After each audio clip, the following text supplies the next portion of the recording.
everyone, it's Amy Palmer from the Move to PEI Facebook group. I'm sorry that I am a couple minutes late. It was busy traffic actually coming from town. I'm up in Surrey right now at our real estate brokerage here. We have an event up here tonight, so I'm just kind of popping on between different activities. We've had a lot of great activity in the group the last couple of weeks since our last live. And it's been great to see. I just ask that everybody remembers that any criticisms that they're constructive, and potentially that you have a solution for people to help get them over the hurdle that they're of the struggle that they're facing. Yes. Again, it's kind of just like healthcare. Healthcare is it's not an easy situation for many people across the country. PEI, because we are so small and we have less resources as a whole, due to our smaller population, it can be a bit more of a challenge, or you might have to drive farther than you're thinking you're used to, and stuff like that.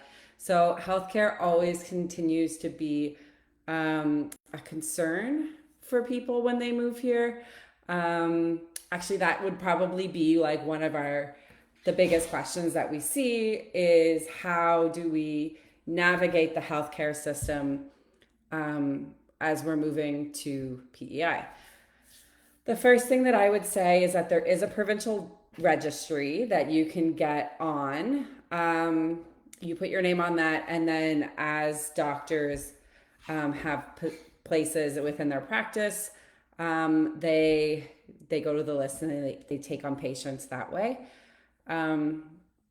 If you're coming here and you're intending to like have children, if you're a woman and you're gonna look to get pregnant after you move here, there is a way to go up through the healthcare system specifically for pregnancy. There is a way that you can go in and put your name in for a nurse practitioner to follow you for the first part of your pregnancy is what happens there. And then at, I think it's 30 or 32 weeks, any pregnant women get then transferred over to OB care. So we do have like a provincial obstetrics, my tongue's all tied, obstetrics and gynecology practice, and all of your appointments from the 30 weeks that you get referred there onwards are at that office. It's in the Polyclinic in Charlottetown. That's where that office is. If you're out west and you're going to be using the PCH, I don't have as much information about childbirth and stuff from the PCH, although I have heard that their rooms there are amazing. That's what I've heard. I had two of my children at Charlottetown, so that's what my experience is there. I don't know what it's like in other provinces, but it's not like you have one doctor that you see every time you go in. When I was pregnant with my first, I think I saw like 3 or 4 different doctors at the Polyclinic in the 30 to 40 week range. And then whoever is on whenever you're at the hospital for that, that's who delivers the baby. So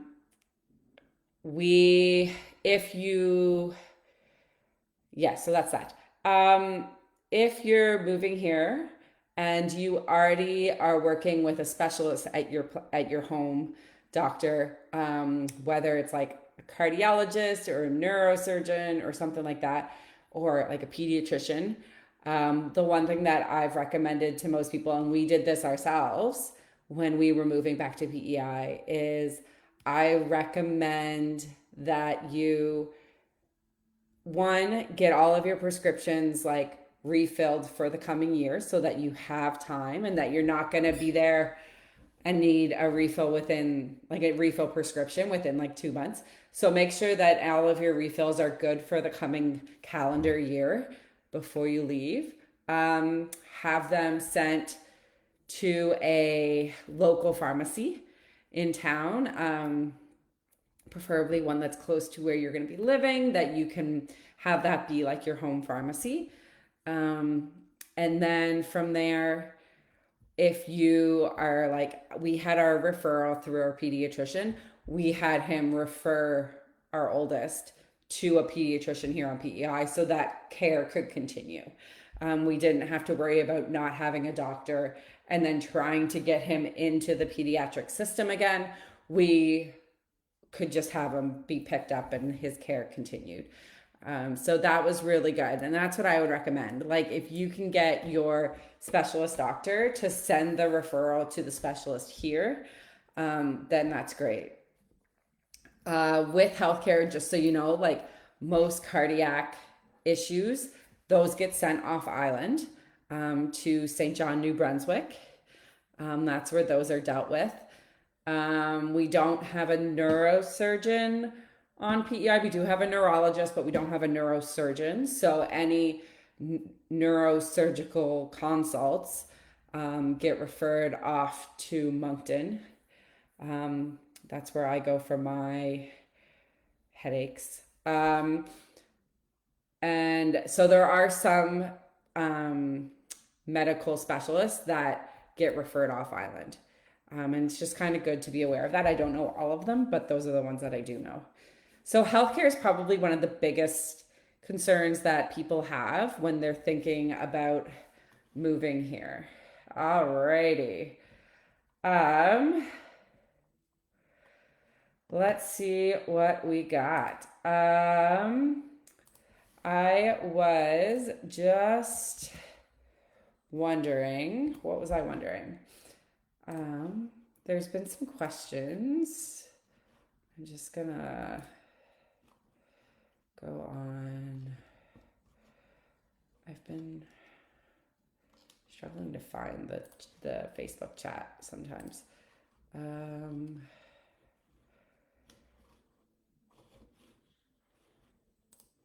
There we go. Where's the chat? Where's the chat? Of course, I can't find it. Okay, let me. There was somebody that had a bunch of questions the other day, and that was really good.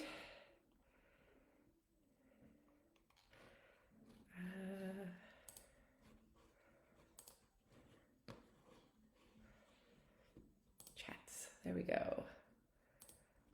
Have a question about an early learning center on the island. They advertise for $10 a day. I assume this is subsidized fee for citizens and PR holders. What would be the fee structure? So $10 a day daycare is available in any of the daycare centers that are registered with the province. So if you're in like a home care, like a non-registered childcare facility, then you're not going to necessarily be available for the $10 a day. It's just any of the subsidies are offered to the center, and then the center only charges you the $10 a day. So I would assume it's for anybody who puts their child in the daycare. I don't think that it's limited to, I don't know for sure, but I would assume that if you have a position within one of the registered centers, then you have the $10 a day. That's how I would look at that. If anybody knows differently, I do know some people that I could get some more information on. There was someone who mentioned private schools. Something that I forgot to mention at the last live session was the role that private schools play on the PEI. So and again, I'm pretty well limited just to Charlottetown. I don't know that Summerside really has any private schools, but I don't know that for sure. But what I would say is that there are 3 schools that go to grade 9 I believe, maybe grade 12, definitely grade 9. They're Grace Christian, Emmanuel Christian, and then I'm blanking. There's another Christian school. And so those are three that are within Charlottetown.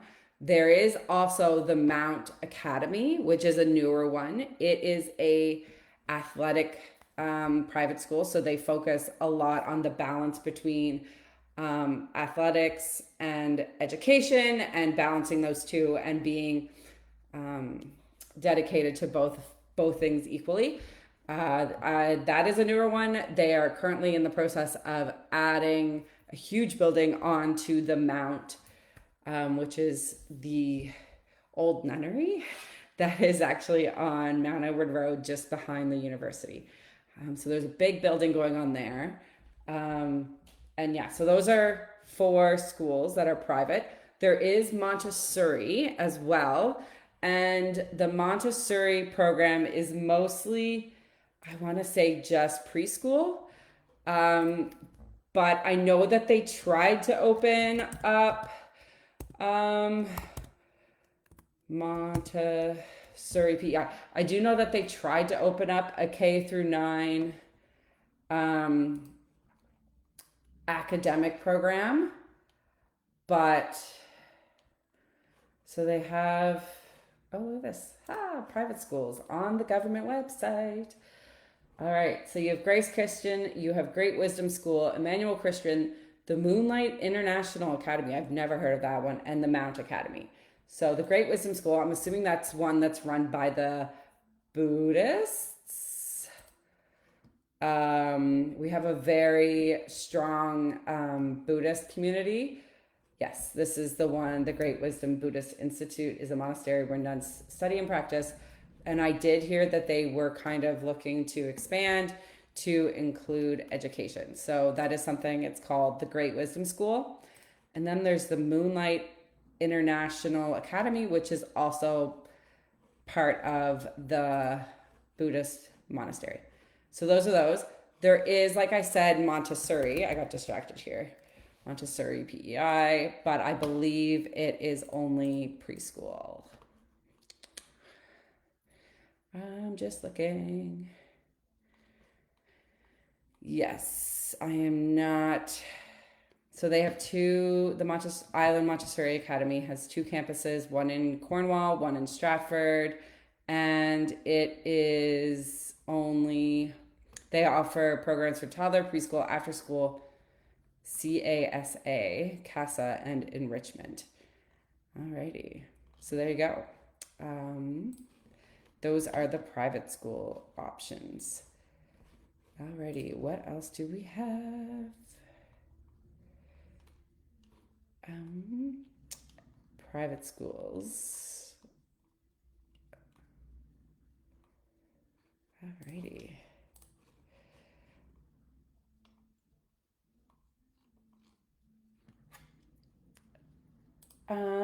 There was a question about renting.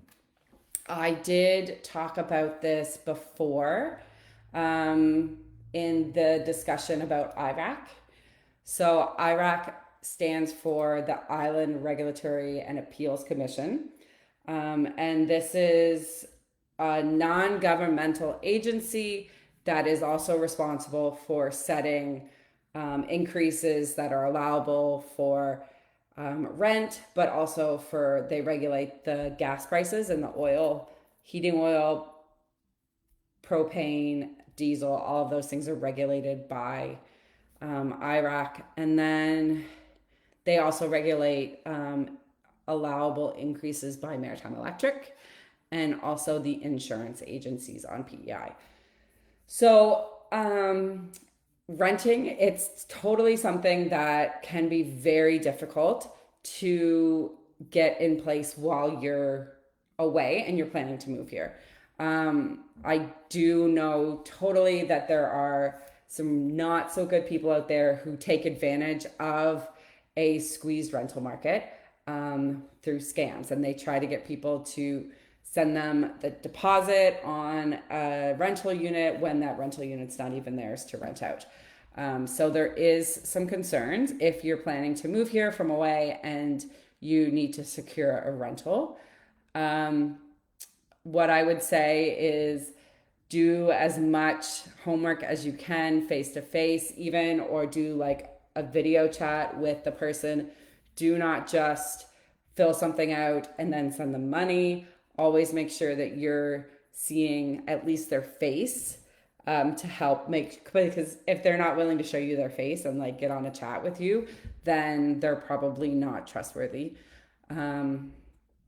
That's one of my big things. If you ever have a question about whether or not this rental is a scam or not, please send us a message. We will do a little digging that we can and try and figure it out and save you guys from making the mistake of getting scammed by renter scam artists.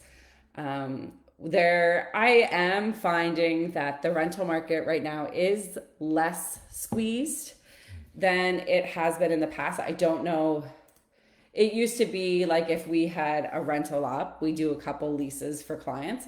And if we had a rental up, we would get hundreds of applicants, and people reaching out to us all the time. And just the number of applicants that we're getting now and inquiries is significantly lower than it used to be. So what that says to me is that the rental market is starting to level out a bit, that it's less squeezed. So that's good. But that still means that you still have to be careful about whether or not there's scams. We did have a client in town this last weekend. Her and her family are moving here from Ontario, and they came and they were able to secure a rental. So it is possible. They're moving here in 6 weeks. So it is possible that you find a rental that is good for you and your family to move here. If you're able to come out ahead of time and go see some places, I think one of the biggest differences that I notice when people are coming here is it's like, oh, it's only half an hour away. Like I spend a half an hour in the car driving to work every day in the city. The difference being like here, if it's a half-hour drive, you are driving for a half hour. It's not like you're kind of stuck in lights and stuck in traffic, unless you're in Stratford and then you're going to Charlottetown, then you're probably stuck in traffic. But if you're looking at a house like out in Mount Stewart, like it's gonna be quite a bit more rural than you're thinking it will be.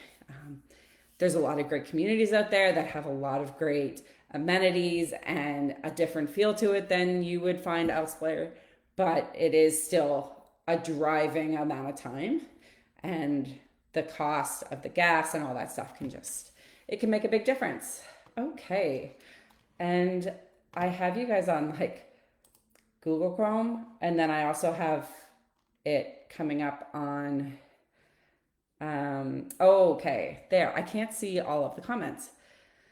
So there was a couple of questions about Summerside. Can you tell us a bit about what amenities and home prices there? Totally.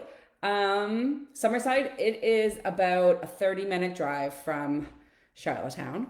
It's a very cute town. It's got a lot of the same amenities that we have in Charlottetown. Like you have a big Sobeys, you have a big Superstore, you have a fairly good Canadian Tire, there's a Staples, there's a Giant Tiger, a lot of those things. But there's a movie theater. So you're gonna have a lot of those things. There's still some good restaurants, all that stuff. It's just a little bit smaller. I'm seeing a lot more properties come up for sale in Summerside. It's often the hub for amenities for anybody who lives further up west, past Summerside. So if you're in Musquesh, or if you're up in Ellerslie or Alberton, O'Leary, North Cape, any of those, you're probably going to go to Summerside to get a lot of your stuff.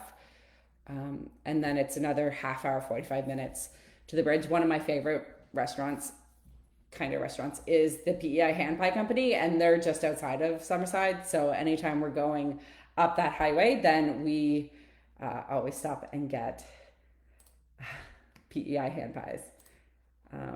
head, and you can take them home and eat them at home too, um, which is really good.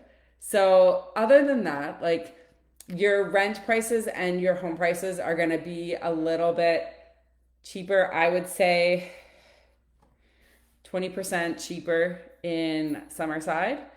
I'm just thinking of properties that I've seen come up and what those properties would maybe be worth in Charlottetown.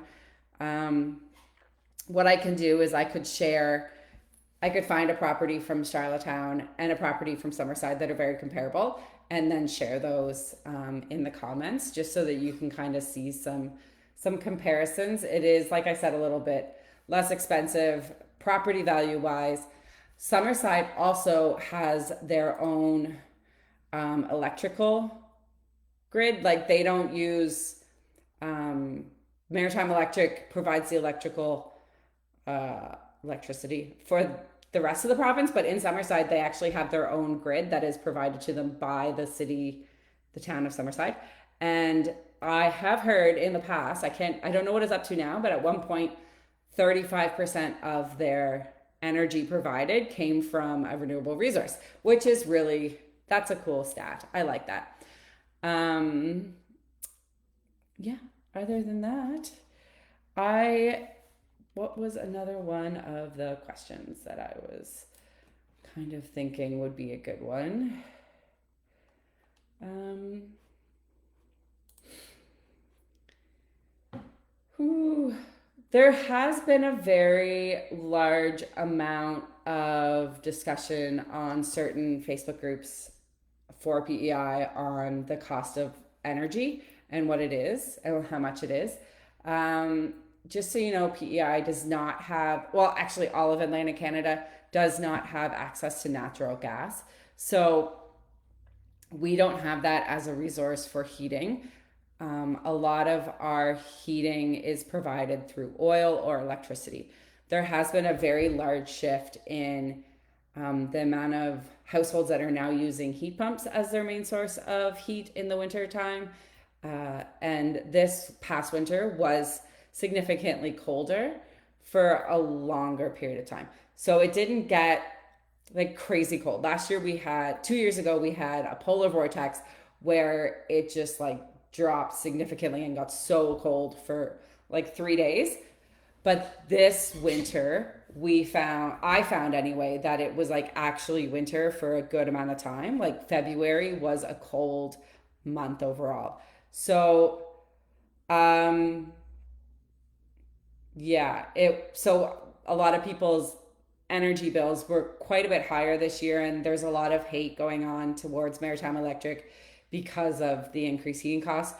But it's hard to know like how much more it was because it was increased electrical costs, or was it just because we were using so much more energy to heat our houses?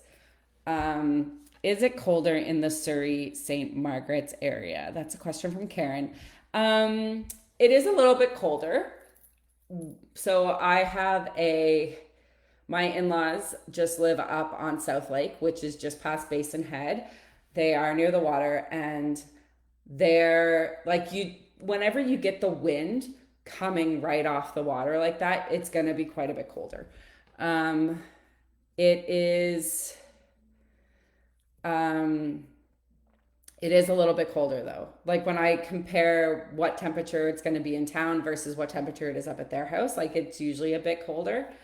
The colder, windier parts, you're going to get anything, anywhere that you're close to the shoreline, Karen, it's going to be colder and it's going to be windier. Wind is just something that is quite a bit more prevalent, I find, on PEI, because we don't have a lot of trees.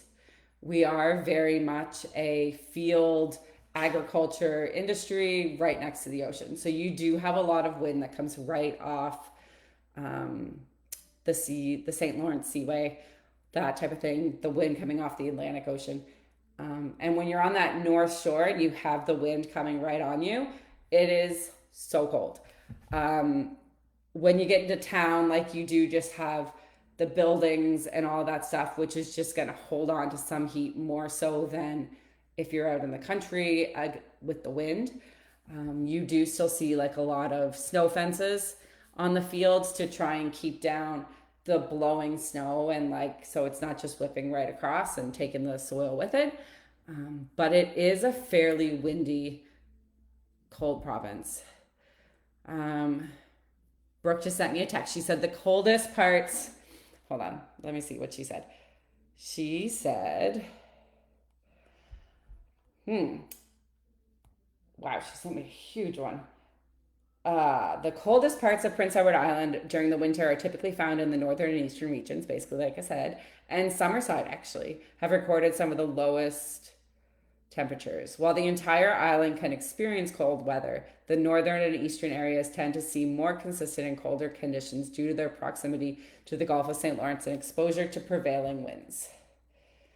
Yeah. The South Shore, because the wind tends to come off the North Shore and onto the island that way, the South Shore on the Northumberland Strait does tend to be a bit more protected. And then you also see that microclimate being affected in like warmer water. Any of the cottages that tend to be along the South Shore, which is the Northumberland Strait side, it's redder sand, and then it does tend to have more sandbars, and you just, when the tide goes out, like you can walk quite a bit farther. And because of that, that water there is quite a bit warmer because it's going through the strait. Whereas if you go to the water, like Basin Head, anywhere along the North Shore, it goes right out to the Gulf of St. Lawrence in the summer. Well, all year round, but in the summer it is colder because you have direct colder water from the ocean being connected to it, if that makes sense. Yeah, so that is that question. All right. Just kind of scrolling back, seeing if there's any.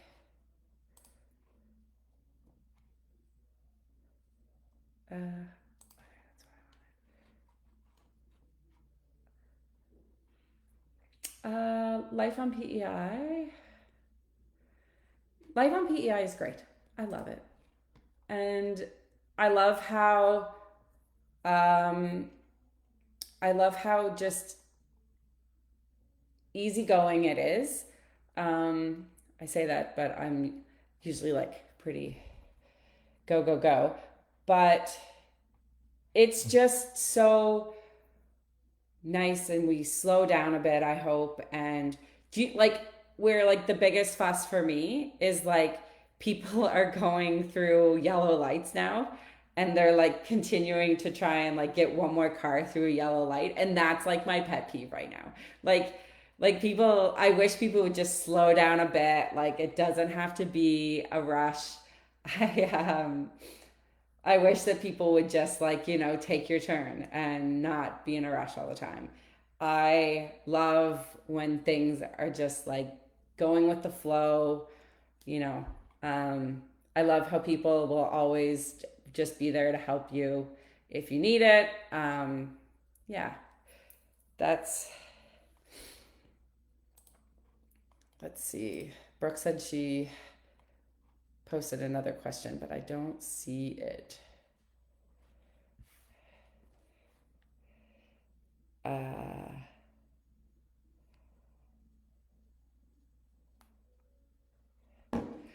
You're nervous about the winters, Karen. Yeah, the winters, I mean, winter seemed to hold on this year, and I was like, okay, like first the snow seemed to melt early, and then it just kept kind of like dropping like 5 or 10 centimeters, and then it would melt, and then there'd be like another 5 to 10, and then it would melt, and then another 5 to 10, and then it would melt. So winter right now, it just seemed like it was trying to hold on, but at the same time, like we would still go out for hours. You just got to dress for the weather and dress in layers and make sure that you have like a good hat, a good mittens, good snow pants, and make sure that like if you have kids and you're going to do that and they're going to go out too. Like, you got to make sure that you get good stuff for them so that they're not wanting to go home because they're cold. Yes, it's windy. Yes, it can be cold, but it's also lovely. You can, like, we have so many golf courses. And the great thing about the golf courses is that you can go for a snowshoe, or you can go for a cross country ski. In town, in Charlottetown, we have Belvedere Golf Course, and you see a full track going around the whole golf course from the cross country skiers. And we'll just take the kids, and they have certain areas that they kind of mark off so that you're not going across the greens, but you can take the dogs out to there. You can go for a lovely snowshoe. It's just, they have some decent hills, and you just get outside and you do your winter thing, and it's lovely. Brooke sent me the message. She said, I have an odd question that she has. She's run a daycare for over 35 years, and I have a children's library of about 2,000 children's books. I was going to sell some of them on Marketplace here, but is there an organization that may like some of them, or I would simply donate some of them if so? What I would say is, yes, there are. You could find out if there is a school, if they could use any of those books, or like a kindergarten teacher, if they would like any of those books. And then we were trying to sell some stuff on Facebook, and then we bought something off somebody too. And what they do is they take donations, and then they sell the stuff, and then any money raised goes to support families on PEI who are dealing with cancer and other health concerns that they need some extra support. So I can find out where their contact details, my husband has them, but I can find that out for you. That could be a really good resource. But I would honestly look at daycares that are already, or like daycares or kindergarten teachers, and school libraries, if there's any of them that could use those books. Alrighty.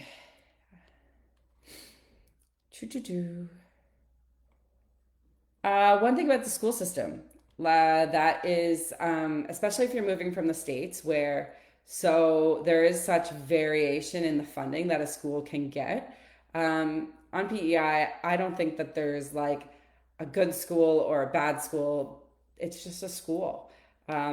There's not like you have a whole lot of choice between which school you go to. I'm probably in a school district that is one of the few that I actually had to pick a school.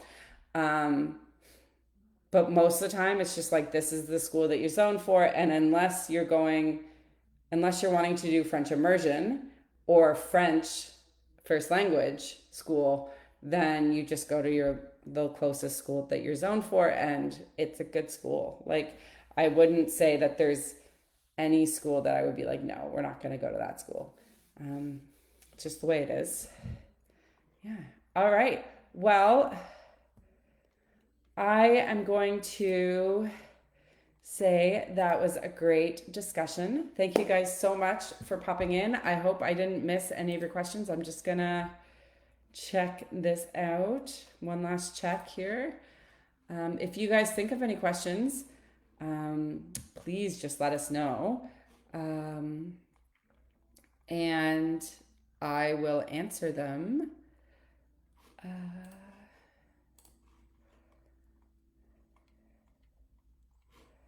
Yeah. Okay. Well, thank you guys so much for coming and joining me and participating. I love it. I haven't decided what we will do for our next discussion, but we will let you know as soon as we come up with a topic, and we will chat soon. All right, guys. Thanks so much. And have a great day. Hope you don't get washed away with all the rain that we're getting. I guess you're probably not here. We're supposed to get a bunch of rain. It's going to be raining for like the next week, and we will chat soon. Okay. Bye, guys.